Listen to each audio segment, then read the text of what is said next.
So it is, it's about 8:45, 10 to 9 in the morning on the 22nd of November 2024. Welcome back to the channel. This is the leading edge of Storm Bert, I think it is, which has brought some snow to the UK, which is, you know, not massively unusual, but we don't often get a lot. And I've had to get up early this morning to make this video because it's going to thaw very quickly. It's already starting to rain. It's already turned to rain here. So let's set off. Let me tell you about the video. I've just put some Michelin CrossClimate 2s on this car. I put them on Wednesday. It's now Saturday. And I'm going to give them the first try in proper snow conditions. I'm going to tell you about the tyres. I'm going to tell you about the car because I've not given you an update to the car yet. But we're at our little lodge near Penrith. And there's about 2 inches of snow on the ground. So this is my first time trying these tyres in proper snowy conditions. And there you go. On the summer tyre, we wouldn't have got to here. Without a doubt, we wouldn't have got as far as this. Now, you know that I am a big advocate of winter tyres when we get proper winter conditions. So we swapped our Mini. As you're aware, if you've been following the channel, we swapped our Mini JCW during the summer for this Toyota GR Yaris. Come on, little GR. There we go. You know I love the car, but I thought I'd give you an update on the car, but I'd start by telling you about these Michelin CrossClimate 2 tyres. So CrossClimates are an all-season tyre. I wanted to get a full winter tyre initially for the Yaris, because that's what we've always done. It comes as standard on Michelin Pilot Sport 4s, which I've always said are an absolutely fantastic all-round tyre, a fantastic high-performance tyre in the summer. But then what I've usually done is swap to a full winter for winter conditions. But you think about it, we don't usually get this kind of conditions in the UK. Winter in the UK is generally wet and drizzly and a bit miserable. But we only get a few days like this, but it's the few days like this where people tend to get stuck. I often wonder what people who live in proper cold climates think of our pathetic attempts at dealing with winter conditions in this country. Because this is about as much as we get usually, certainly in England anyway. And people scrabble around on the summer tyres. They never even think of swapping them. They rely on local authorities to plough and to salt the roads. And the other reason I've gone for an all season is actually I was struggling to find a really good winter tyre for this car. I was looking for a Michelin Alpine or something like that, but can't really get it. But I looked at a few reviews, saw that the CrossClimate 2 was getting really, really good reviews for its, not just for its all-round performance, but for its performance in snow and ice as well. So I thought I'd give them a go. So there's a brand new set on. Now, of course, we're in the GR, which is four-wheel drive. So we've got a traction advantage in this car that we didn't have in the Mini. Four-wheel drive will always give you more forward traction, but that's all it gives you. Don't ever think that four-wheel drive is better in all respects. It doesn't give you any more braking. It doesn't give you any more grip in corners. It just gives you more traction, more drive going forwards. But that is an advantage in these conditions, especially when you're setting off on hills. Some people will tell you in conditions like this to turn the traction control off. I haven't found it as so bad so far that I need to turn those systems off. As I'm on the brakes. That's what because I'm used to driving historically on summer tyres in winter conditions. I try and avoid using the brakes altogether. And you don't need to on these tyres. You don't need to. Let's have a drive around towards Pooley Bridge. Let's maybe go towards Ullswater. We'll see what the traffic conditions are like. What I tend to find is when you've got a winter or a CrossClimate tyre on in these conditions, the biggest hindrance isn't the conditions, it's other vehicles.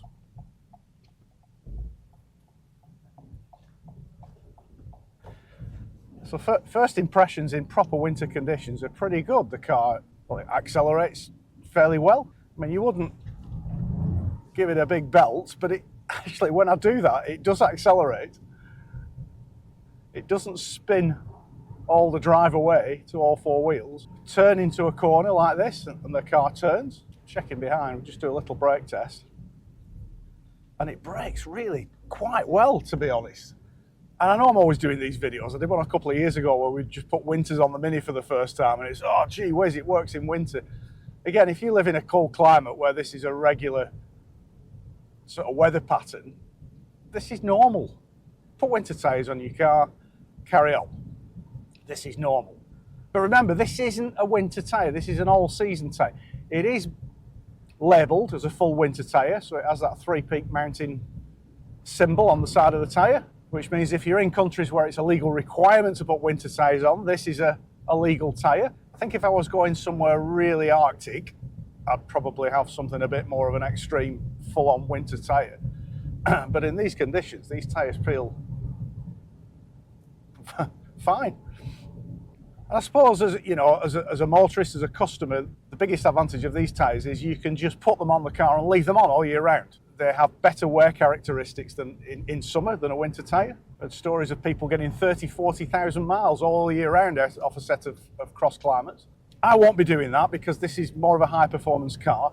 They've also got really good characteristics in the wet, aquaplaning, and the dry grip is pretty good as well. I have driven them briefly in the dry, and it was fairly cold, I have to say, which is where, you know, a more winter biased tyre is better. But the dry grip characteristics were much, much better than the previous winter tyres that we had on the Mini.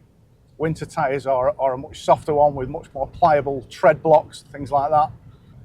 And they're not at the best when it starts to get dry, and especially when it starts to warm up. They will wear out pretty quickly once you get into spring, summer. And I'll say it again, I've said this before about Michelin, there's a bit of magic going on at Michelin. I am a bit of a fanboy, if I'm being honest. This tyre is a few years old now. I understand there is a new CrossClimate due out in the next 12 to 18 months, something like that. Because Michelin are continually developing the tyres, they're continually bringing new products out. I'm not paid by Michelin, by the way. Or Michelin, if you're washing, you know, if you want to offer me some tyres, I'm more than happy to take some off you and try them out. So the CrossClimate 2, big thumbs up from me. So what about the car? Is there any different settings that you need to use in the GR Yaris? If you're a GR Yaris owner and you've put winter tyres on, is there any different settings you need to use in the car? Well, to be quite honest, no, I haven't changed anything. I've got in the car this morning, I'm using it in standard setting, which is a torque split of 60% to the front wheels, 40% to the rear wheels. I've left the traction and stability control on for the time being. But I'm going to have a little play about with those now. One of the things that I think will be an advantage in these weather conditions, ironically, is to put the car into what's called track mode. Now, track mode, we all associate that with going on track and high performance, high speed driving on dry roads. Actually, all track mode does in this car is it splits the torque in a slightly different way. And what it does is it puts 50% torque to the front and 50% torque to the rear. Now, in my experience, 50-50 torque split has a bit of an advantage over a mixed torque split in a four-wheel drive car, because you've got an even amount of drive, an even amount of torque going to each of the axles. 50% to the front, 50% to the rear. With 60-40, there's a little bit more bias to the front and a little bit more tendency for the car to understeer on the throttle. And that means understeer means the car's pushing on, it's not steering as much as you want it to. With a 50-50 torque split, you can sort of drive the car just a little bit more accurately on the throttle. You've got just the same amount of torque going to the rear axle. So if under acceleration you're getting a little bit of wheel spin, and of course the traction control at the moment will rein that in, but if you're getting a little bit of wheel spin, the car will be a little bit more neutral. It will tend to just slide in a bit more of a neutral way, like all four wheels, rather than getting that push on. Now, I'm only talking in increments, really, small increments. We are trying to drive to arrive in these conditions. We're not really pushing on. But that 50-50 torque split in track mode, I think gives you a little bit of an advantage in these conditions. So I'm going to leave it in that for now. The other setting is sports mode, which gives you a bias towards the rear axle. I think it's 70% to the rear, 30% to the front. That's to be avoided in these conditions, unless you're on a car park and you're having a play about somewhere where it's safe to do so, in which case the car will oversteer. The rear end will be sliding around because more of that drive's going to the rear axle. And if you're in a safe environment, it's nice to have a play about with that, but it's not something I'd recommend on the road in these conditions. Just got a warning sign on the front saying pre-collision system, radar sensor blocked, unavailable. Clear the radar sensor. So that's this slow speed traffic emergency braking system, because it depends on sensors that are attached to the front of the car. That's been blocked with a bit of snow. I'll take that warning off. I'm not driving in traffic and I'm in control of the brakes myself, so I'm okay for now. So we're dropping down to Pooley Bridge at the moment. I am braking a little bit and it's absolutely fine. Look at that. In fact, if I put it on the slush and brake, it's absolutely fine. Remember, four-wheel drive only gives you an advantage in traction. It doesn't give you any extra braking. It doesn't give you any extra grip in the corners. If you want to drive in these conditions, you need the correct tyres on your car. You hear a lot of people say that you might want to turn your traction control off when you're driving in snow. Now, be careful when people give you advice like that. Be careful with it, because it's not an absolute rule. You don't have to turn it off when you're in snow. In fact, my advice is, if you're in conditions like this, leave it on. With enough traction here, turning the traction control off allows the car to spin the wheels very slightly. And in some snowy conditions, when you're trying to set off and you're struggling for traction, then turning the traction control off will allow a little bit of wheel spin. This is Pooley Bridge, by the way. It will allow a little bit of wheel spin and give you a little bit better traction if you are struggling for traction, that is drive away from stationary. But we're not today. We're slushy wet conditions. I can see the road surface. I've got brand new CrossClimate tyres on, which are giving me plenty of traction. And of course, we're driving in really reduced grip situations, so that is the time that you definitely want your stability control switched on. I'm going to put a link in the description below to a video I made a couple of years ago about skid control techniques and stability and traction control and what a difference they make. There should not be any circumstances, usually in normal conditions, where you turn those stability controls off on the road. Remember, you can be an absolute driving hero right up until the point where you're not, where you're upside down in a ditch. Now, these systems are very good, but they don't overcome physics. You only have a certain amount of grip available between yourself and the road surface. So they won't get you out of a situation where everything's gone wrong and you're leaving the road. That's it, you're off the road. But I've been doing this kind of driving for a long time now. I can do it a bit. I'm not saying I'm the best in the world, but I'm all right. You've seen some of my other videos, you know I can drive a bit. And I leave these systems switched on all the time on the road.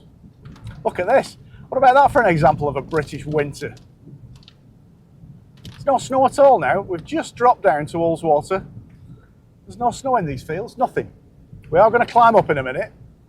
But yeah, the only time you should ever really consider switching traction control off is if you're stationary and it's really stopping you from getting traction. Turn it off momentarily, get yourself going with a little bit of wheel spin, just a little bit, not a big waz, and then turn it back on again. A couple of other tips for driving in these conditions. Leave your air conditioning on. I know it's the middle of winter and you think air conditioning is just for nice hot summer days. Air conditioning doesn't just cool the air, it dries the air. And air conditioning will run through the heater matrix as well. So you can run the heater as normal. I had it on high to start with, then 23, I've got it on 19 now. But the air that's coming out of the heater is being dried by the air conditioning system. What that means is the car isn't steaming up inside. You know, you get in a car and your coat's wet and it's miserable and the whole car steams up inside. With the air conditioning on with the heater, it will dry that air, it'll take that moisture out of the air and it'll give you a good view out the windows, which is really important, especially in these conditions. The other thing as well with leaving the air conditioning on during the winter is none of the seals dry and crack up. Nothing fails on the system. If you ever need a regas, it's because the little seals in the system are starting to crack. It's usually because of a lack of use during the winter. So if you want to keep your air conditioning in good condition, use it all year round. I leave it on all the time. Again, some people will say, oh, you're using more fuel. Well, if you care about that and the amount of fuel that your air conditioning is using, stay at home. Stay at home, leave the roads for the rest of us. And the other thing I tend to do is continually keep switching on the rear demister, because that's linked to the mirrors, to the side mirrors. The side mirrors are heated as well with the rear demister switch. It has a timer on it on this car. One of the shortfall, is it a shortfall of this car? I don't know. Sometimes I think I'm missing a rear wiper, but then I just put the rear demister on and it tends to clear tends to clear the rear window. So am I particularly bothered about not having a rear wiper? No, I'm not really. I have a decent view out the back, and I can use my side mirrors because they're heated as well. And that's it really. Other than that, put the right tyres on, get in and drive. So while I've been talking to you, in the back of my mind I've just been evaluating these tyres on more typical British winter conditions. Look at this, it's just wet with standing water. What I'm finding is, especially in standing water, that this tyre really resists aquaplaning. I mean, certainly far better than the tyre I had on before, the Michelin Pilot Sport 4. That tyre, to be fair, is very good in the wet, but in terms of aquaplaning, it does pull the car, it just tug the car. But at the moment, whenever I drive through a puddle, this tyre is very, very stable. It's not pulling the car in towards the water. Effectively, when I say it's pulling the car in, what happens is that tyres tend to decelerate very quickly when they get into standing water. And that can feel like it's pulling the car in the direction of the puddle that you're driving through. Aquaplaning is where effectively the tyre loses contact with the road surface. The tyre stops being able to deal with the amount of water that's going under it. Tyre tread patterns are designed to dispel water from underneath the tyre. When the car's aquaplaning, the tyre's not doing that anymore. It's not coping with the amount of water under the tyre. It's sitting on, it's almost floating on top of the water. The problem then is that you've no grip for turning, braking, accelerating, and the car will just go in a straight line. So the best advice for aquaplaning, if you do find yourself in that situation, is no inputs. Don't try and give the car any inputs.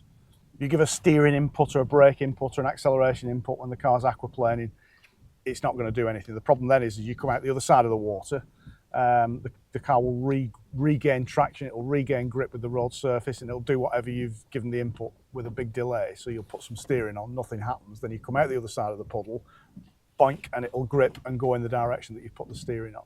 So try and go through standing water in a straight line, not accelerating, not braking.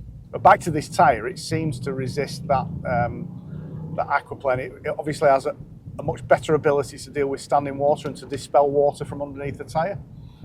So let's just drive it a little bit more intent on here while we're still in the national speed limit.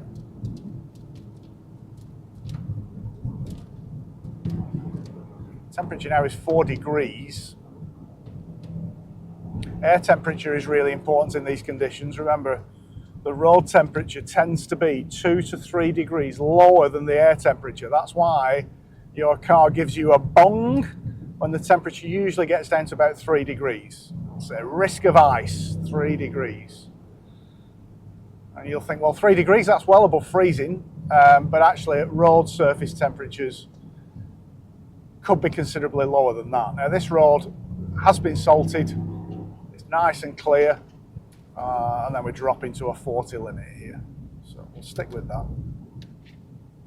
So in these conditions, wet roads, wet leaves, you know, not even the conditions that I will probably come out on the bike on. And you know me, I'll come out in any weather on the bike, but I tend to avoid these conditions and these temperatures on the bike.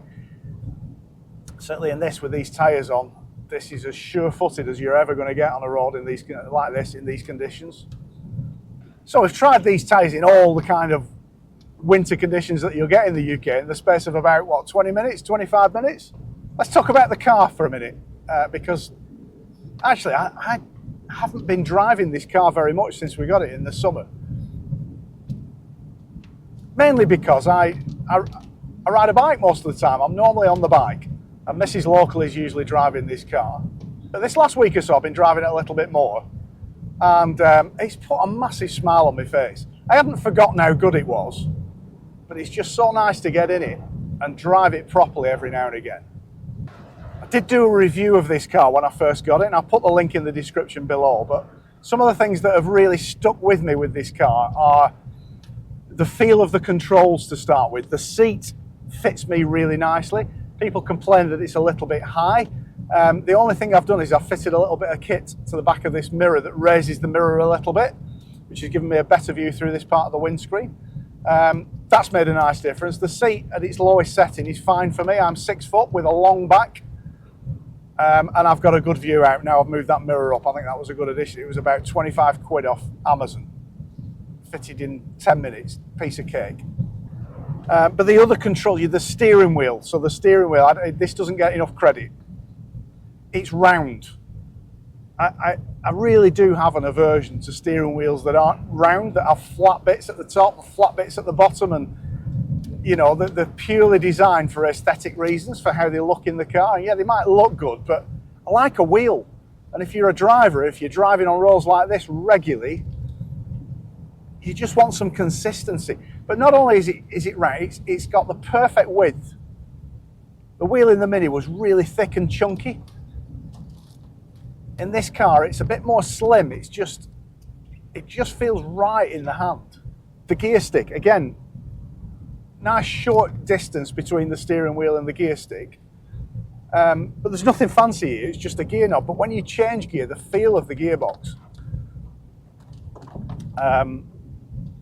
it's got some real weight to it and some real precision to it that you don't often get in any manual car. The gear change reminds you that you're driving a performance four-wheel drive car, because you can feel lots of things happening under the car when you move that gear stick around. It has a button called IMT, which is Intelligent Manual Transmission, basically rev matching. And I've given my views on these before. It's a bit disappointing when you first get in to find that the car will do it for you. But you don't have to have it on. You can leave it switched off. You can rev match yourself. What I've found, though, is that it is consistently better than I am at rev matching. Consistently better. I can rev match a bit. I'm pretty good at it, but this car is better than me. So when you are driving in difficult conditions or on roads that you don't know, or you're really concentrating, it's one less thing to think about. And it's quite satisfying. It's a really nice blip, a really nice rev, and it matches the revs nicely. It's got a handbrake, a normal handbrake. Thank you, Toyota. A lot of your gee-whiz motoring journalists will tell you that's great because you can do handbrake turns. Yeah, you do handbrake turns. I might teach you how to do a handbrake turn one day in this. But we're not doing handbrake turns, are we, on the road? But it's just nice to have the feel and the accuracy, the simplicity of a normal handbrake. The pedal spacing is really nice. It's okay for my big size 11 feet. My only criticism about the feel of the car's controls is the accelerator. This might sound a bit odd, but the accelerator is just a little bit soft. There are no switchable throttle modes in this car, so you can't give yourself a sharper throttle. And it's just, and I'm only talking very small amounts, it's just lacking about 5% sharpness in the throttle. The first press of the accelerator is just a little bit soft. Now that actually makes for driving in traffic to be a lot nicer. The car works, it's what makes the car friendly and usable, so I shouldn't really complain about it that much. But when you're driving with a bit of intent, that 5% just softness in the accelerator pedal just introduces a tiny delay. I'm not a fan of delay in cars' controls. In every other way, this car is immediate. Steering response, I mean, we've got some slush on the road here. Steering response is immediate. The brakes are absolutely bang on for this car. Bang on for it. Again, they're not sharp, they're not snatchy in traffic, whereas I like a sharp throttle response. I don't like a sharp brake response, I like a nice progressive braking response. So the initial touch of the brake pedal is not too sharp or snatchy, but as you press the brakes harder and harder and harder, they just keep coming, they keep coming and they keep coming. And at no point have I ever felt any brake fade, even when I've been driving the car very hard for a period of time, certainly not on the road. I will drive this car on track next year and I'll make a video about that. Maybe we'll start to feel some fade in the brakes then, but at the moment I have complete confidence in them. So, little bit of slack in the throttle, no slack in the steering, no slack in the brakes, definitely no slack in the gear change. So all the controls just feel all together. I don't know if a remap or something like that will give you a sharper throttle response in this car. I'm not going down the remap route, it's under warranty, I'm not doing anything to mess that up. And once you've been driving the car for 5 minutes, you forget about that slack in the throttle anyway. You drive around it, you get ahead of it. Not sure I've seen anybody else mention that in any of the reviews of this car. Maybe slack's the wrong word, maybe it's just a little bit gentle. But that first 5 to 10% of the throttle travel might just be a little bit gentler than I would prefer, but it's hardly even a criticism, this, because you just drive around it. What else? Well, the engine's a peach. We know the engine's a peach. It's a really strong power delivery, torque delivery. Remember, it's only a 1.6 3-cylinder turbocharged, but 260 brake horsepower. You know, back in the day, I had a couple of Subaru Impreza turbos. I've driven Mitsubishi Evos, things like that, which really are the lineage for this car, if you like. They are the family history, I suppose, of this type of car, aren't they? The rally reps from the early 2000s. The power delivery in this car is much, much better than it was in those cars. So Imprezas, I always thought the Imprezas were a slightly better road car than the Evo, only in terms of being an all-round road car. Imprezas were just a bit softer around the edges, whereas the Mitsubishi Evos were a scalpel. They were really precise, and they were really, you know, there would be no complaints about throttle response, for example, in a Mitsubishi Evo. However, they were peaky power deliveries by modern standards, you know, old school turbos. They were lazy 2 litres at first, and then once the turbo woke up, 3,500 revs, bang, all the performance came in. And if you kept the revs above that, then you were really flying in those cars. This engine delivers its power in a different way. It's a much more of a modern turbocharged engine, where the turbos are there not just for performance, but for efficiency as well. So the torque comes in, you know, I'm in third gear now. All right, it's getting a bit slushy again now, so I'm not going to get silly, but I'm in third gear now. I'm at 2,500 revs, and it's got a really nice shove at 2,500. Once you get to 3,500, it does start pulling a bit harder, but the performance is there. The performance is there from about 1,100 revs. It's all the way around the rev range. It's much more linear than those old school turbo engines used to be. Which means, you know, efficiency-wise, which means I can sit in a higher gear at times than you would do in those other cars. Well, look at this sign here. Kirkstone Pass, winter conditions can be dangerous. Let's give it a go. We've got the tyres. There's traffic coming towards me. The road, I presume, is open. So yeah, this is the sort of grandson, if you like, of those Imprezas and Mitsubishi Evos and things like that. But I know one thing, Mrs. Local, if I had a Subaru Impreza or a Mitsubishi Evo, Mrs. Local wouldn't enjoy driving it every day, because you've just got to be a bit more committed with those cars. You've just got to be a bit more invested in them. Whereas this is a Toyota Yaris. And don't get me wrong, Mrs. Local likes driving this quick. She likes driving it on these kind of roads. But for the normal day-to-day stuff, to and from work, going to Asda, all that kind of stuff, this car does it without even thinking about it. You don't have to put special petrol in it. It's a very, very easy car to live with. That's one of the things I really like about this. And I was chatting to Mrs. L about this the other day, and we both think that this car is probably a keeper. It's on a nice long Toyota warranty. It's got a service pack with it. We've invested in some all-season tyres for it. I think it's a keeper, this. I absolutely love this car. All right, clearly the road's blocked. We'll get as far as we can. This is Kirkstone Pass, so it'll either be blocked with an accident or it'll be blocked with snow. You can see it climbs up the valley off to the left up there, Kirkstone Pass. Back into winter again. We've had a couple of seasons in one day. So because of all the flashing and all the drama from oncoming cars, I'm just taking my time. I can see a yellow flashing light up there. Suspect that's the road being cleared. There's people stuck behind it. I think we're going to turn round here. Yeah, we're definitely going to turn round.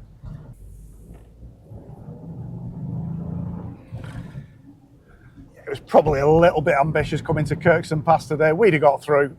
I'm confident that we'd have got through in the conditions, but I'm not going to be that one who drives right up to the road closure and then says, "Is the road closed?" Then when the highways person says, "Yeah, mate," and he goes, "Can you not get through?" "No, mate, the road's closed." You know who you are. So yeah, as a car to live with, it's great. As a performance car, It's absolutely bang on for British roads. I can't imagine anything being much quicker on roads like this. Not in these conditions. If you come up here in summer, if I was to drive something really, really high performance along here and back to back with this, I can't see that there'd be any difference. I could put a supercar down here. It wouldn't be any quicker than this. There are plenty of roads where that supercar would be quicker than this, I can tell you, but not on roads like this. And that supercar's tucked up in the garage now at home, isn't it, for the winter? The blanket over it and a charger on it, on its battery. I'm going to be using this all year round and enjoying it all year round. So that's it for now. Look at the grip in there on that slush, remarkable. Hope you've enjoyed the video, got something out of it. Little update on the Yaris, bit of a review of these tyres. Let me know what you think in the comments below.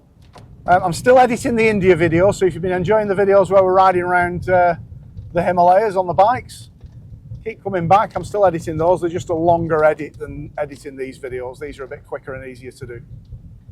And more exciting news, actually, I've got a new bike. I have traded in the BMW 1250 GS Adventure. It's gone. And I've got a new bike. I'm not going to tell you what it is until I do the video. It is tucked up in the garage at the moment, keeping warm. I do like riding in all weathers, but not this. So if you haven't already, please subscribe to the channel, give us a thumbs up, all that sort of stuff. Also, don't forget to go and have a look at the website, reglocal.com. There's loads more information there about advanced performance driving and riding. Information about the books that I've written. They make good Christmas presents. It's coming up. They're available on Amazon. And about how you can get a day's driver or rider coaching with me if you fancy a day out, maybe not in these weather conditions. Or if you've got a GR Yaris, if you want to come and learn how to drive it really effectively, drop me an email. And we'll sort something out in the new year. But for now, thanks for watching. And we'll see you next time.